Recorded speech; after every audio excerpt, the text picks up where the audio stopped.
Hi, everyone, and welcome to the latest monologue. This is the second in what I refer to as the spiritual series, and it's sort of casting a spiritual eye on the societal problems we have in Kenya. Because especially because I feel this is the genesis of many of them. Today I want to talk a bit about elders, particularly in the context of Kenya. Elders in the context of typical African societies are considered assets to societies. They're a blessing to society in that they give wise counsel. They are sort of the institutional memory of culture of various societies and families and clans. They also play an important part in conflict resolution as well as presiding over things like marriages, dowry, this, that, the other, resource use agreements, and that kind of thing. But Kenya has a spiritual problem with our elders. The elders in Kenya currently are a millstone around our neck as a country. And I don't say this, I'm not a particularly young person myself, but I see it in my elders and I see it even in my peers. And let's start with academia, an area where I've got quite a bit of experience. Those of us who've had the privilege, I can call it, for lack of a better term, of going through graduate school, postgraduate studies in Kenya, you know, amongst the many difficulties, a lot of difficulties, mismanagement of university, difficulty in getting research permits, etc., even financial challenges. But one of the greatest challenges is finding supervisors who can mentor you rather than just be millstones around your neck. I've had the privilege of teaching, supervising postgraduate students at both master's and PhD level in US universities. And out there, the supervisor has a deep responsibility. If your student doesn't perform well, you face all sorts of questions. The student is hardly questioned. The supervisor, you're supposed to mentor him. Why didn't you give him or her guidance and all these kind of things? So we work hard for the students, which is what it should be. In Kenya, if a student fails, the supervisor's life goes on, professional life is completely unaffected. Yet when the student passes, the supervisor actually gets part of the praise. The papers published include the supervisor amongst the authors, etc., etc. This is why many of them have become millstones around the necks of the students. I have seen personally academics who demand financial handouts from the grants given to their students.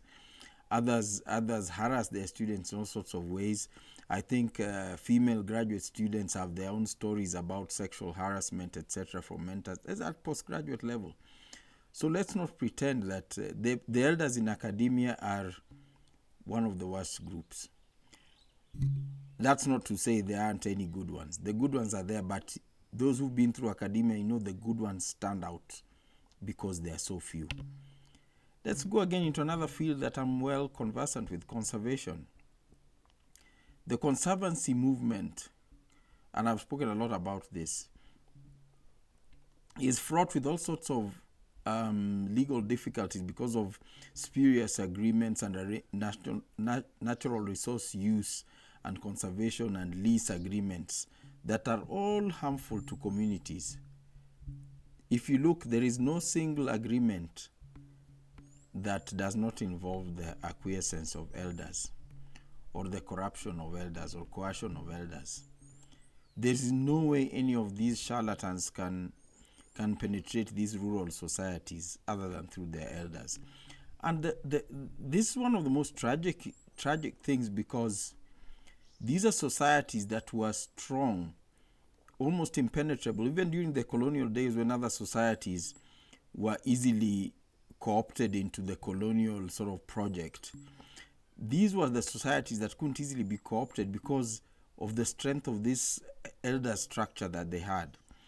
I'm not sure how and when it happened, but the elder structure has now become a noose around their necks, because the elders get compromised either through coercion, political coercion, financial handouts, various other types of largesse, and they sign off their community's birthright. And this is what happens. So these communities are now faced with the difficulty of, what are we going to do about our elders? And it's sad that it happens in so many other different ways to other societies, but it's sad that we get to a point where we have to really think hard about how we are going to get past or get rid or overcome our elders. Other societies even have political millstone elders. Elders saying that, okay, our community will now vote or support this position. Come election time, you see them.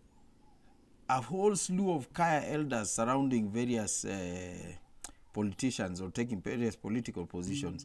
Luo Council of Elders. Certain elders seeking so-called unity, making a Luo politician a Kikuyu elder. No.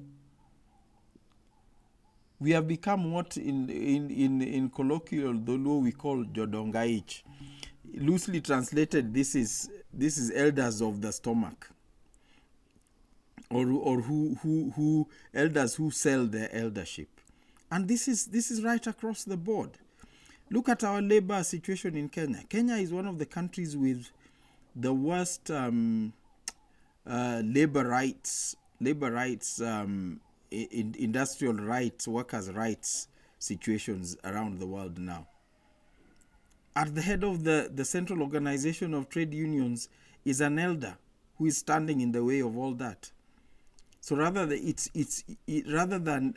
speak out against the various rights violations, this is an elder who actually facilitates them, and is constantly taking political positions, and the people who violate these rights, the capitalists, etc., have noticed how valuable this is, and this individual keeps being voted even to international labor union positions all over. But this is typical of Kenya. It's not just him. A few years ago, or which is still the situation currently, we have a 97, 98-year-old man at the head of the Youth Sports Fund in Kenya. If you ask yourself why such a person should take up such a position, you can't find an answer. Even just in terms of the nuisance of running such an organization and dealing with those issues at that age. When did we stop being elders and just become old people? This is something we have to ask ourselves in Kenya, and it's not a financial or material problem, because the people I've counted and others are vastly, fabulously wealthy.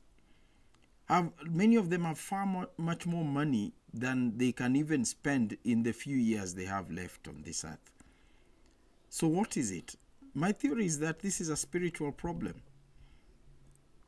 This is a spiritual problem, and it's we mentioned it in a talk with a friend of mine some time back, that it's a spiritual problem that manifests in the inability to have seasons.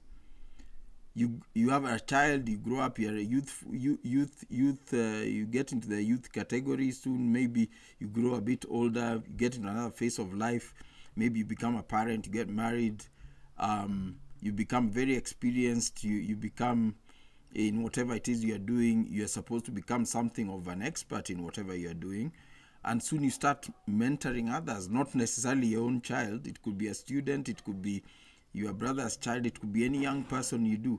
That's a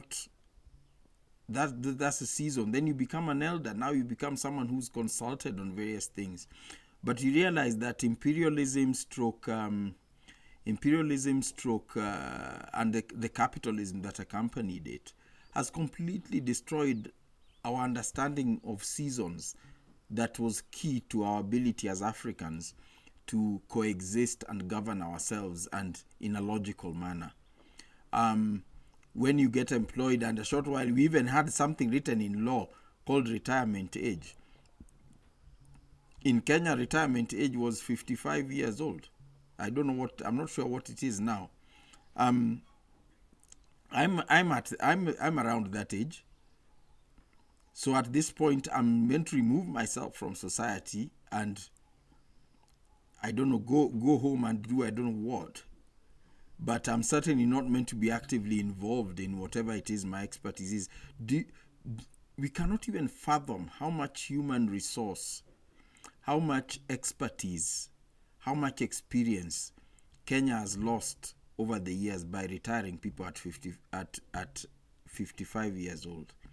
And because of that imposed retirement, we failed to acknowledge, or we lost sight of the season of life that begins at 55. You're now meant to be like an expert, a sage of sorts, a consultant, expert in conflict resolution. You're meant to be someone who can, a mentor and all those kind of things. But we shut that off. So now the way older people have started resisting that is by desperately holding on to things that should be done, things that they should have done much earlier in life, things that should be done by younger people, etc. And it's manifested as this spiritual problem we have now. And you see, recently when we had the young people, the so-called Gen Z protests in Kenya, look at we thought it was we saw the political problem and the governance problem, but many of us did not see the spiritual problem that was playing out as well. That's why we were all taken aback when, as a result of this, all the politicians across the political divide coalesced. These old people who are supposed to be elders, they coalesced to sort of ring fence their material and political positions against this onslaught of the youth. And suddenly political parties disappeared. As of now, Kenya has no position because the elders came together and decided, hey, let's keep this thing in our hands. We can't let these young people grow. So that's the situation facing not just the so-called Gen Z in Kenya, but young people, whether out in the pastoralist rangelands, whether young people in university, the students, graduate students, young people working in organizations, working in government. That's the challenge that faces us now, that faces them now, because I'm not young myself. But that's the challenge that faces them now. They are going to have to find a way to overcome the people who should actually be mentoring them. That's a shameful thing. And it's a shame to the elders that you have to be overcome in some way by the people you are meant to be bringing up. Can you imagine what that is doing even to our families? When your child will need to somehow overcome you as a barrier to what he or she wants to become in life. That is what imperialism, capitalism, combined with spiritual hollowness does to a society. And we are suffering greatly for it. And I talk to the people of my generation, the lost generation, what we myself and Wandia and Joy described as the lost generation who don't know what they're doing, the ones currently ruling this country and around my age as well. We need to find a way to recognize the season we are in and bring up those who should be looking up to us. We can't go on becoming a millstone around, being a millstone around these young people's necks, because eventually, and this is not a matter of if, they will overcome those of us who are millstones around their necks. And there is nothing as frightening as facing irrelevance or opprobrium for the last 30, 40 years or so of your life, depending on how long you live. So that's something for us to think about. That's the second part of our spiritual series. And this, I hope, is something we will look closely at in our lives.